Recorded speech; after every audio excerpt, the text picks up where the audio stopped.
আপনারা পারবেন না।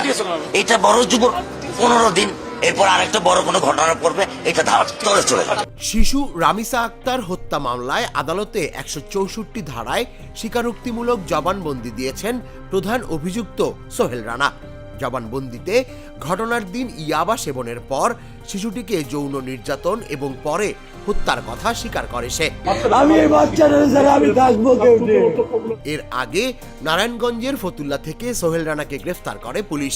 একই ঘটনায় আটক করা হয় তার স্ত্রী স্বপ্না আক্তারকেও।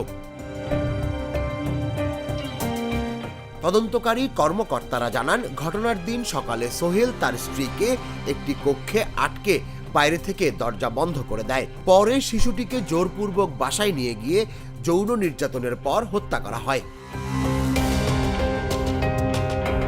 পুলিশ জানায়, হত্যার পর মরদেহ গুম ও আলামত নষ্টের চেষ্টাও চালানো হয়।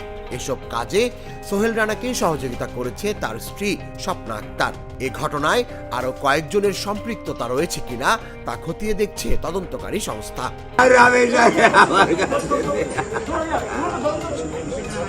ময়না তদন্ত শেষে রামিসার মরদেহ পরিবারের কাছে হস্তান্তর করা হলে নরসিংদীতে নিজ গ্রামের বাড়িতে তাকে দাফন করা হয়। এদিকে এমন নৃশংস হত্যাকাণ্ডের দ্রুত ও দৃষ্টান্তমূলক বিচারের দাবিতে সামাজিক যোগাযোগ মাধ্যমে ক্ষোভের ঝড় উঠেছে।